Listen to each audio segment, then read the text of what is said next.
Hey guys, Rob here, the eXplore here with Dawn of Andromeda, a game that I don't think a lot of people know about, and if they do, they probably don't realize that it's actually turning out pretty good. So I'm really excited to be here because I'm probably one of the first people to actually have videos of this game. It is a real-time 4X game developed by the old developers of Lord of the Black Sun, and it looks like they kind of learned their lessons from Lord of the Black Sun and created a new studio called Grey Wolf Studios and are busy working on this. And it's actually turning out pretty awesome. It's got this unique feel to it that I think really works for it. It's not anything like Stellaris or Distant Worlds. It definitely has its own like niche. So I'm really excited to show this off for you guys. As you can see, we're at the create your custom game start, where you can go with the Terran Union, the Kalzur Federation, and each of these guys, they have their own various traits that make them, moderately unique. A little less asymmetric than I was hoping for, but some of them are pretty unique in that, like, they can only colonize desert planets, or I think one of these, I don't remember who it is, but one of them is like a ball of energy. There we go. And I think they can do gas giants. Yeah, they live in gas giants. So they're pretty cool, right? That's definitely a little asymmetric, a little more asymmetric than the average game. And, it's something that I've messed around with, but I haven't really figured out too much about how well they actually play. But the gas giants are all over the place, usually in most games, so they can colonize a lot more planets than the average race, average faction.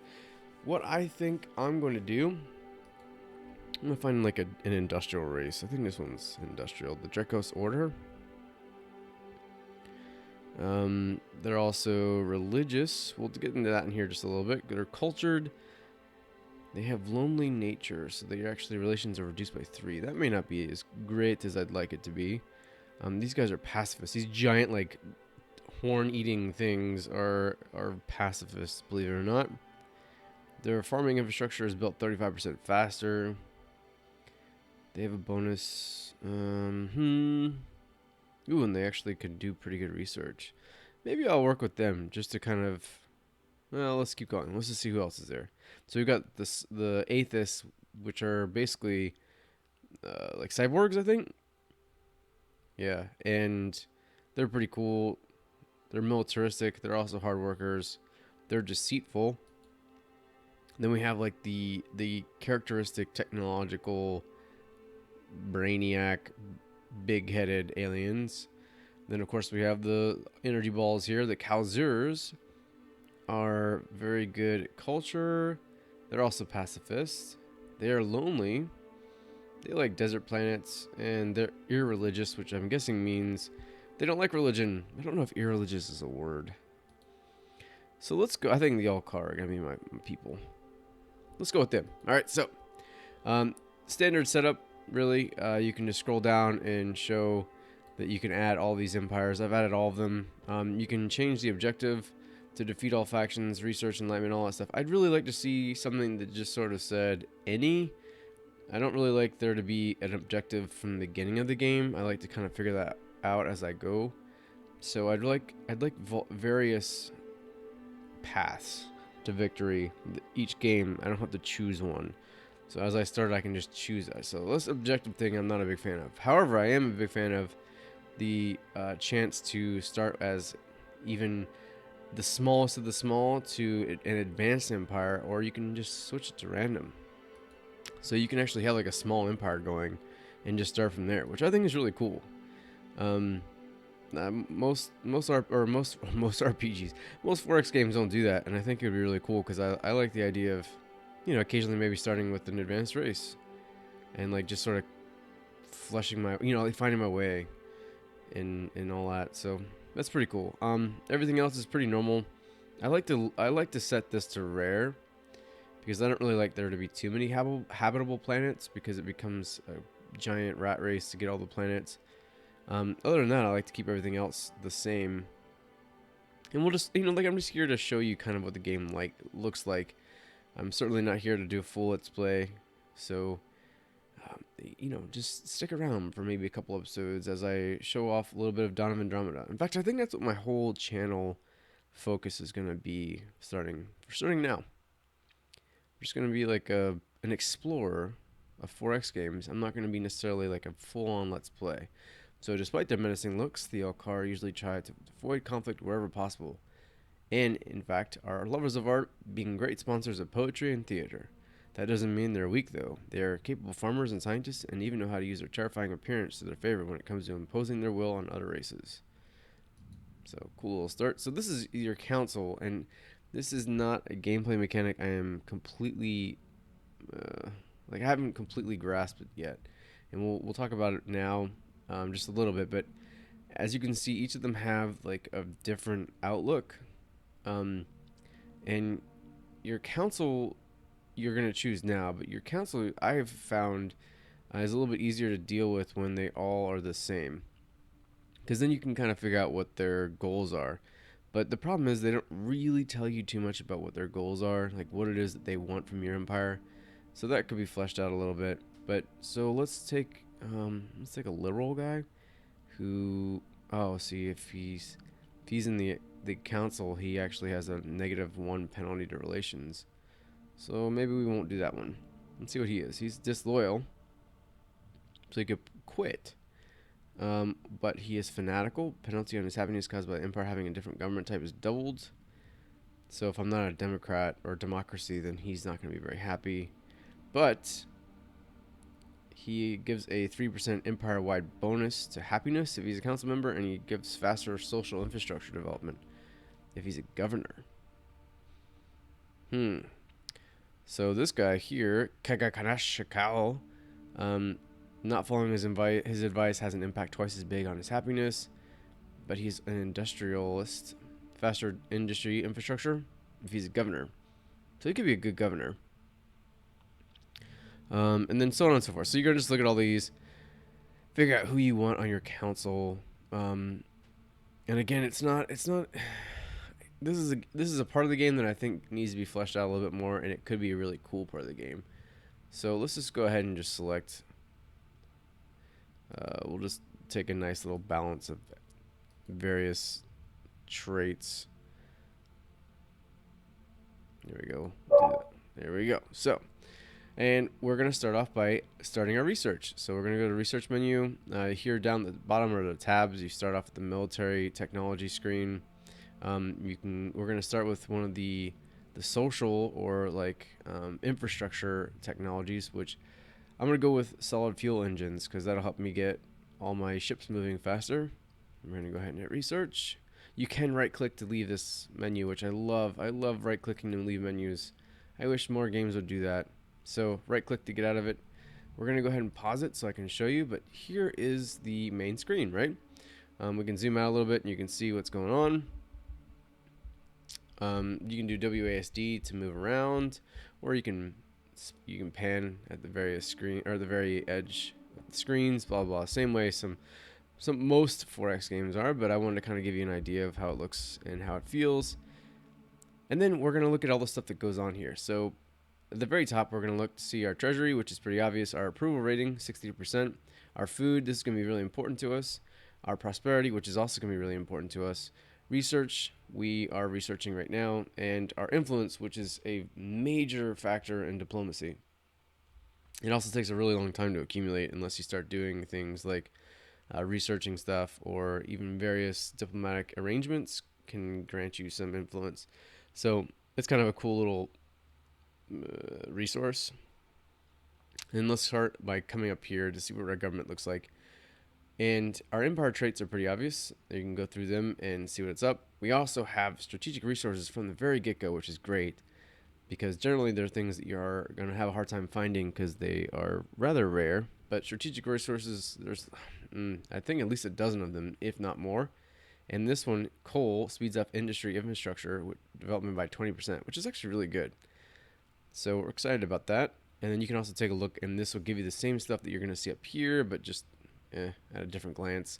Finances, kind of obvious what this is going to show you. Everything broken down. You can change your tax rate. Empire policies, these are things that you can do to provide various bonuses, but you also have to pay for them. And they affect how your council feels. which is something I'm still not aware of how it really like. Okay, Ojin Mui's political beliefs, Mui, I guess, political beliefs lean towards democracy. So, what is it that I do to make him happy? I don't know. I don't know what democracy means. Like, I guess I can come over here and like some of it comes that way. Um, so if I do more things, there's liberal policies, and that makes more democratic. I guess I don't know. It doesn't really say. So here we have like somebody who leans more towards utopia, right? How do I do that? So sorry, getting off on a little tangent because I want the developers to maybe see like that doesn't really make much sense. But there's so much other stuff that's going on for this game that you're really gonna be like, hopefully they can fix that council.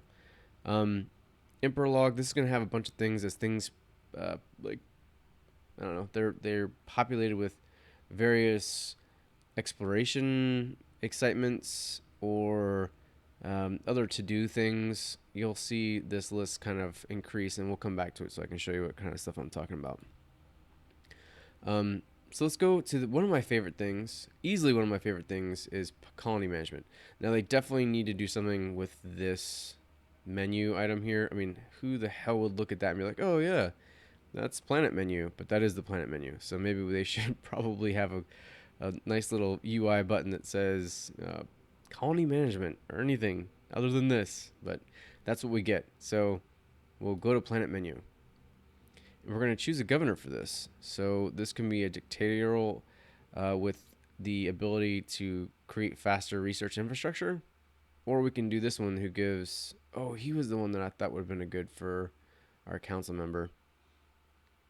Oh, except that he's a xenophobe, so he's good at social infrastructure, which I believe is the ability to generate income. We'll take him just to see what it's like.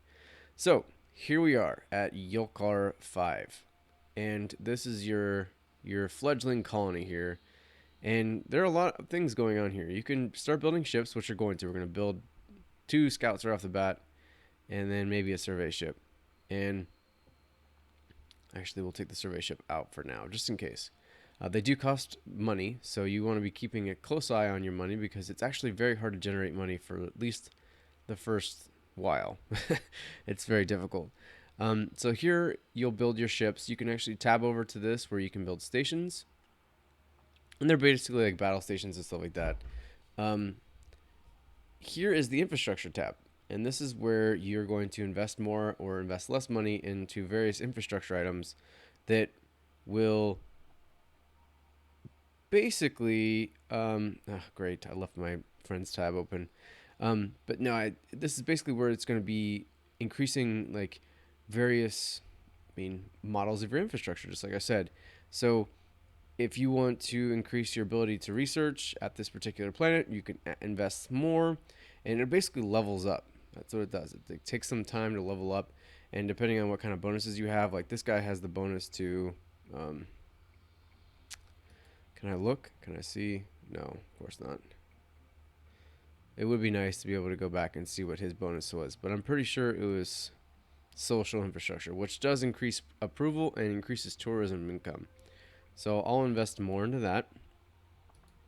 I'll do a little bit into farming, and I'll do some into industry, which will help me actually build more of my infrastructure quicker.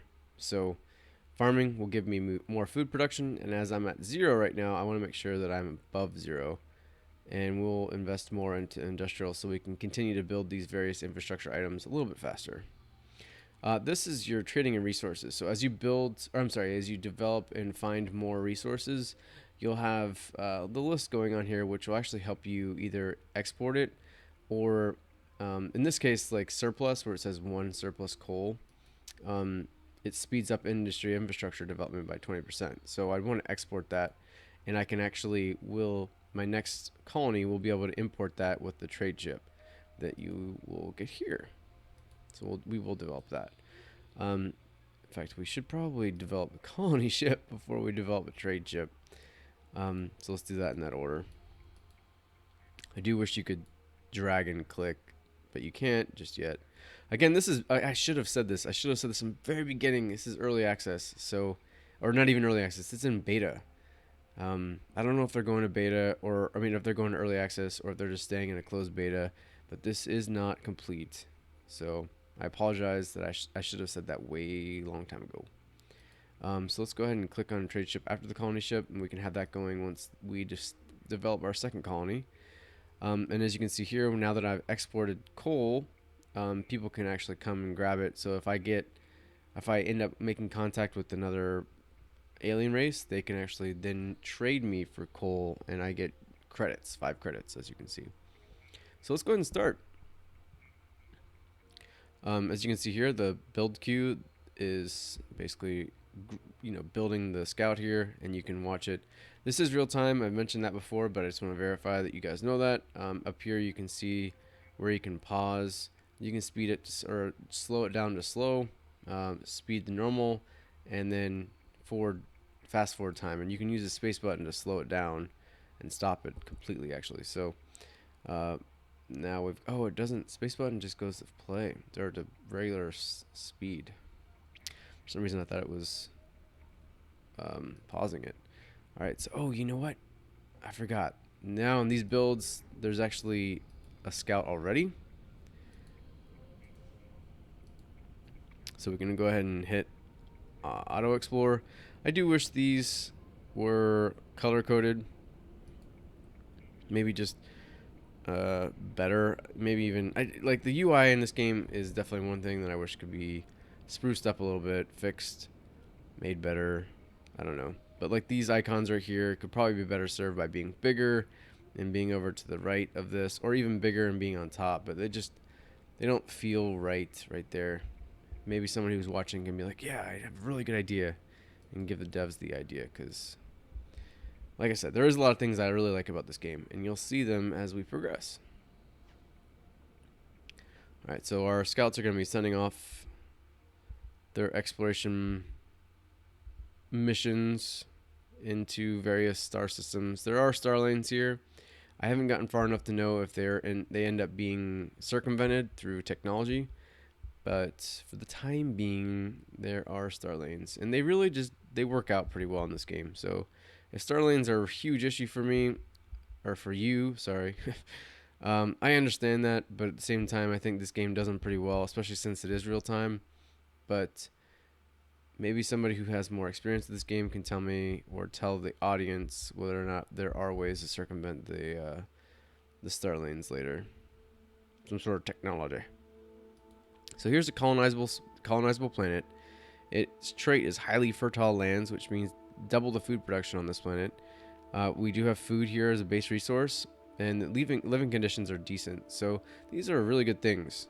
We're going to send our colonizing ship to that colonizable planet ASAP. And we've located space debris in the Lockley system, and I believe that's on this one here. The great thing is there are icons, very easily identifiable icons for each of the different exploration. Wait, let's go back. Let's try. There are various icons for things that you're gonna find. Like this one obviously has a little colonizing flag. This one has a little magnifying glass, so that's gonna be some sort of anomaly, and these are gonna be colonizable planets. The trading thing here means that my planet is trading, and that little other thing looks like a capital is obviously my capital planet. Pretty good graphics for an indie venture, in my opinion. Zoom in pretty close and look at it. It looks really good. So hats off to them. But yeah, so the icons make it really easy for you to figure out what's going on at a glance, especially at a higher zoom level. So our colonizing ship's headed towards the new planet, and we're going to be waiting for that trade ship, and we're going to go ahead and have him.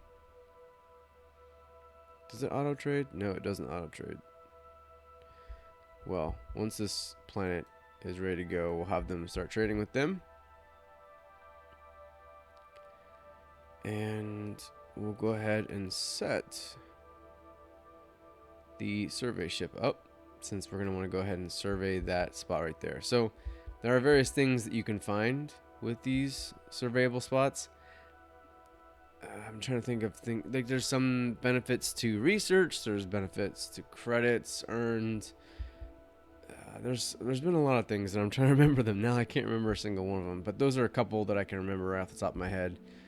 But there are some really cool wonders that you can find through exploring these things, and I think the game would definitely benefit from more and more and more, because anytime you have a various, like, pool of you know anomalies to pull from each time you play a game, there's more wonder and excitement to the exploration phase.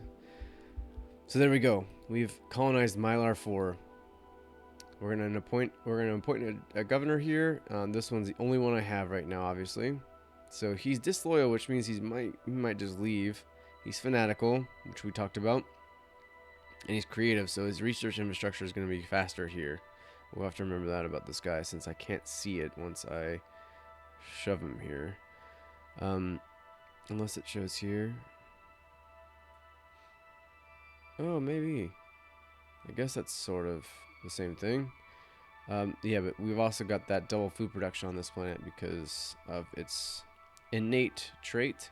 And we'll go ahead and do a little bit into farming, for that matter. Alright, so soil marks located on Detrillion 4. I have no idea what that means. Oh, see, like, there's an anomaly there that we can look into. And Ladon found in system Detrillion. So Ladon is like a giant space bat, and we can kill it and then retrieve its remains so we can study it. I don't actually know what happens when you do, because it requires quite a bit of ship power, and I haven't actually gotten to that point in this game yet. So I am by no means an expert in this one. I've played it a bit for the beta, and I've provided as much as I can as far as feedback goes. So I've just, I haven't really played it to its completion ever. Like, I haven't played a full game through ever. In fact, I've only played maybe an hour of each game each time, just so I can see what's new and what I can provide feedback on. But like, the mid to late game are completely foreign to me. Maybe one day I'll get there. I do think this is a game that I could sink some time into, because it's remarkably well done. So they just added these borders that I think are great, because they're nice and fluid. They don't act like, they're not like hexagonically outward moving, which I think looks kind of silly. We have made contact with Fury Paulson. So let's go and see who Fury Paulson is. That's not him. This is a pirate clan. They're going to eventually hit me up for a protection fee, but they haven't done so yet.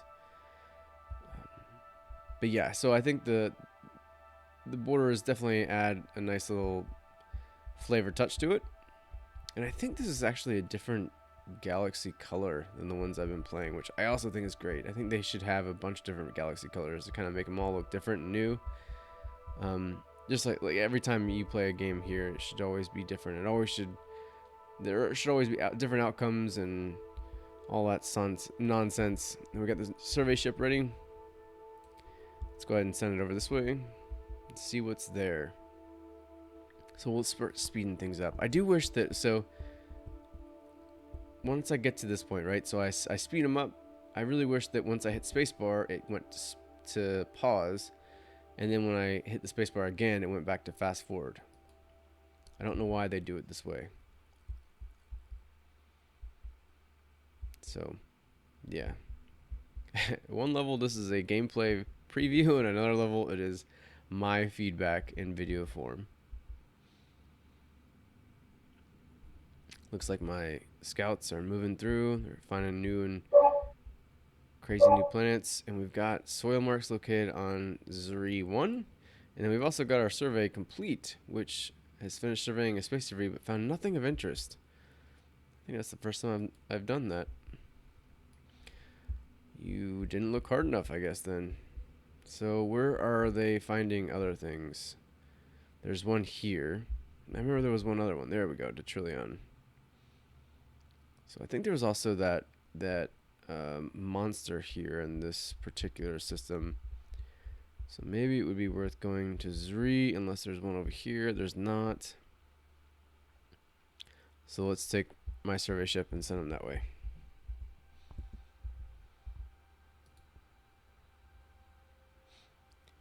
And then we'll come down and we'll take a look to see how our planets are progressing. So you can come to see what the infrastructure is starting to look like. So as you can see, we're almost leveled up, and the farming, the social is almost there too. But as we have the bonus to industrial stuff here too, right? With the coal, that's right, and to the farming because of nothing, right? Guys, I don't know what I'm talking about. The industry definitely. So that'll obviously develop faster. But I really like this type of colony management because I really don't want to focus too much on every little thing that a colony builds.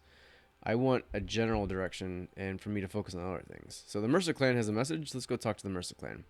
Like I said, they wanted me to pay a protection fee. So they're mean little pirate dogs with spikes. And I'll pay their protection fee because I really don't feel like getting my butt handed to me right now.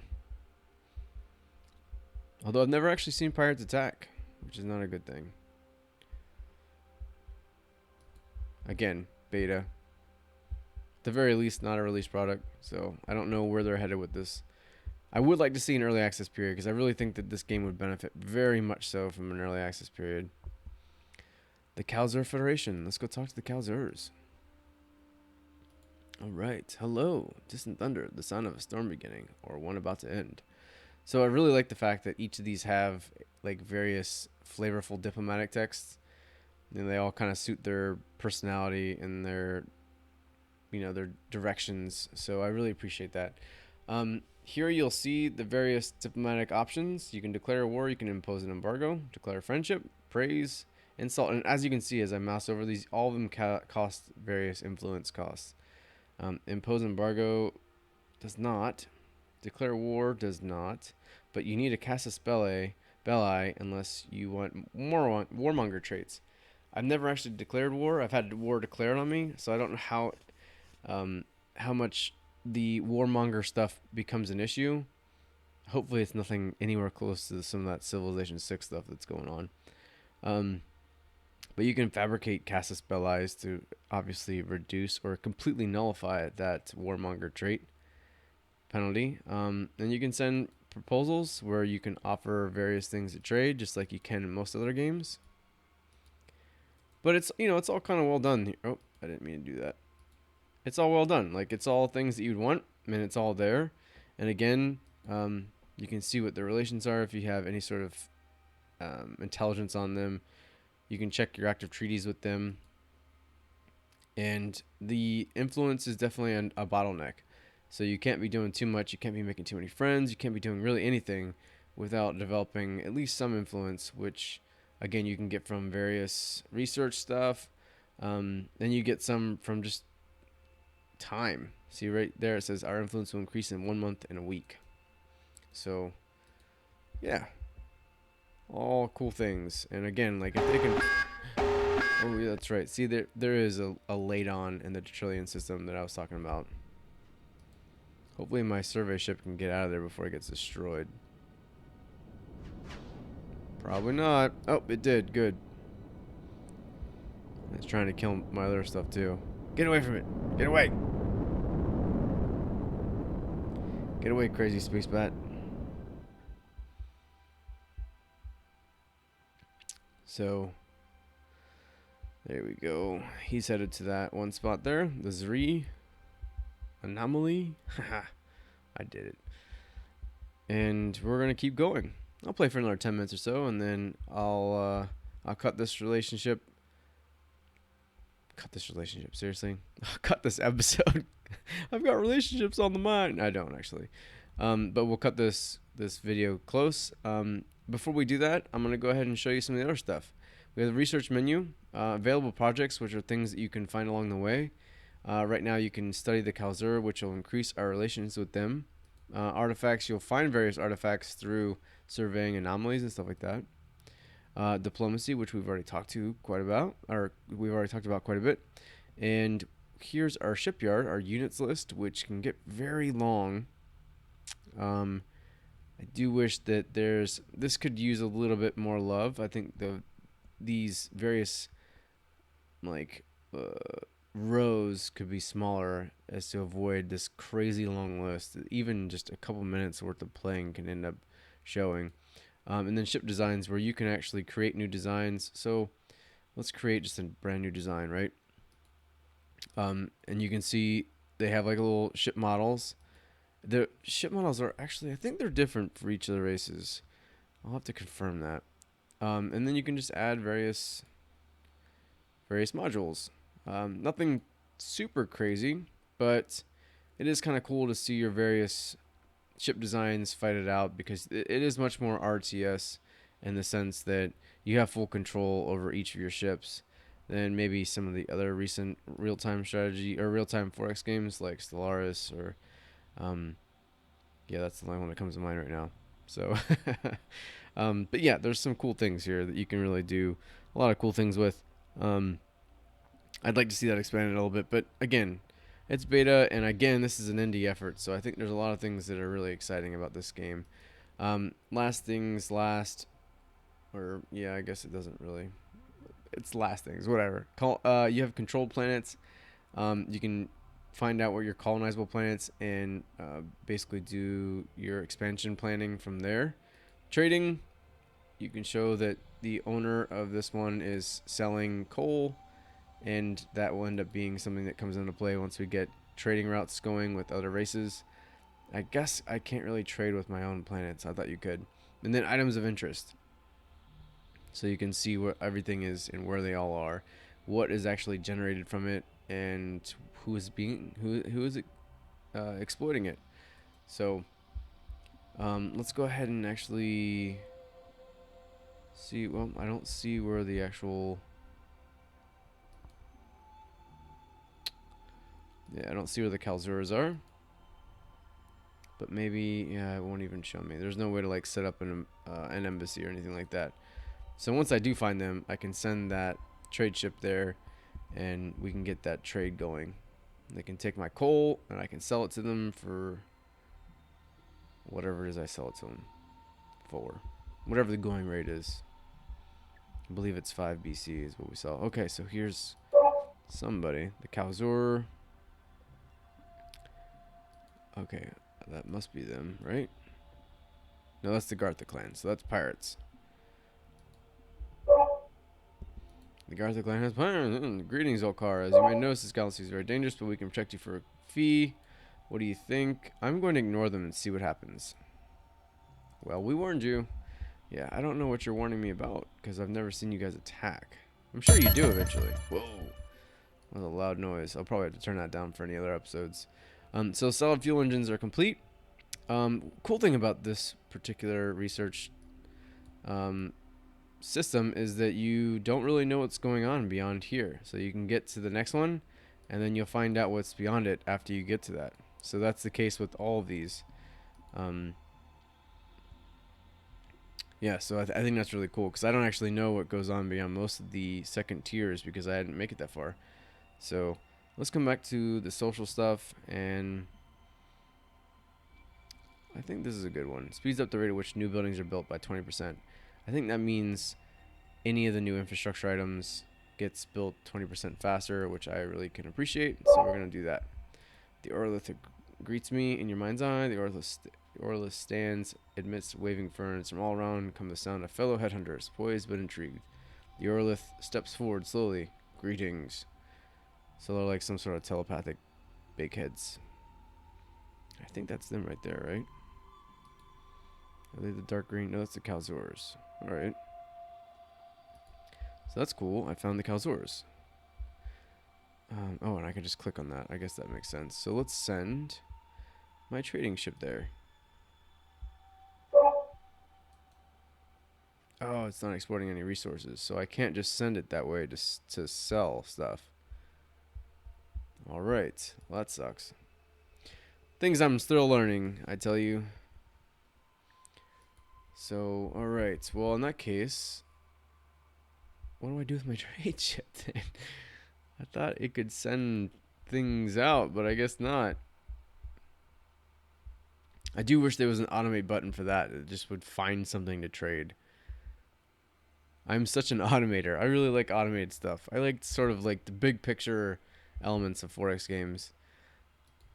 Like if I wanted to, I could specifically make their trade ship like connection. If I like, I've absolutely wanted something that somebody else had, then I can make it. But at the same time, I'd rather being able to I'd rather be able to automate that and just sort of let whoever, some sort of AI, figure out what I should do and who I should trade with. Life discovered on Ziri. So that anomaly ends up being a minor faction, which you can mess with by either giving more technology to, offering gifts, generous gifts of credits. You can claim protection, which costs influence. You can convince them to join your empire eventually, but that costs 6 influence, and so on and so forth. So my hope was that was going to be something cool. I mean, I guess that's pretty cool because eventually you can do something with that. But right now, I don't really care about it. I think there we are. There's another one. We'll take care of that. So yeah, this is it. Let's go ahead and I'll save this one just in case. Let's call it 4X Gamer. No, the 4Explorer. That's what I do. 4Explorer. Explorer. And we'll come back out to the main unit just real quick. I don't want to show you what it's like to see like an advanced race. And then that'll probably be the end of my preview. Just want to show you guys what it was all about. I know I have been super absent, and I'm super sorry. I am being just dragged into the ground at work. I hardly can speak tonight, as you can tell. It's a very late night for me, and I really wanted to get this out for you guys so you could see it. But it's been like a 18-hour day already, and yeah, I'm exhausted. So I apologize. But I wanted to show you what this was all about, and I want to show you what this particular option was all about, to kind of show you what it's like when you've gone through and you've spent some time in the advanced period, because I've never done it, so it'd be cool to see what it's like to see an advanced race.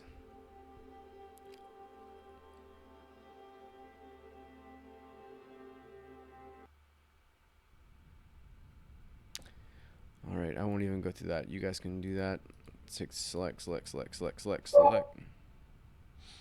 Yep, I'm probably going to be introduced to everyone. Oh, there is different colors. Wow, okay. I really like that. There are different color galaxies. It's a weird thing to be excited about, but I am excited about that. So yeah, this is an advanced race. Looks like the Urlith are actually at a pretty big disadvantage right now. I'm surprised that they're only one system when I have 5. Or 6 even. 1, 2, 3, yeah, 6. Let's see what the technology tree looks like. Alright, so I've gone through some of them. Oh, look, see, you can start to see some of them opening up. Doom Beam? That sounds pretty cool. So we're actually pretty advanced in this game. Let's see what else is here. So you got taxes for the rich, orbital citadels, mega cities, uber cities. Very cool. I wonder if any of it really changes the game, though. That's what I really like to see, are like late research topics that like completely change the way the game is played. Space elevators? How is that? Increase the maximum number of stations per colony. See, like that kind of like incremental change does not excite me. Allows us to colonize planets with harsh living conditions. That's the kind of stuff that's cool. Even though I'd still like to see better things. So, yeah, so that's how it is. Let's see if we got any artifacts, any available products or projects. So this is it. This is Dawn of Andromeda. There's a lot more to it, obviously, but I just wanted to kind of give you a quick little heads up as to what you can expect, because I know that it's close. I don't know how close to release it is, but I know it's close to being in some sort of public form. And I'm really excited for you guys to kind of figure out how it's going to be and whether or not it's going to be a game that you like. And I really want to see the game progress and become something even better than it is now. And I think it's already at a really good place. I've been having fun with it, and I may not be super advanced with it or an expert, but I have noticed that the game direction is in a really good place, and it's headed in a really good place. So Anyways, hopefully you guys have enjoyed this. I apologize for anything that may have seemed out of sorts, or if I've sort of been out of sorts myself. I'm super tired, like I said, but I did want to get you guys a really good preview of this to kind of show you how it's going to be. And yeah, thanks for watching, guys. Hope to have more episodes of a bunch of other stuff very soon. Just as soon as life stops kicking me in the butt. But thanks for watching. I'll talk to you guys next time.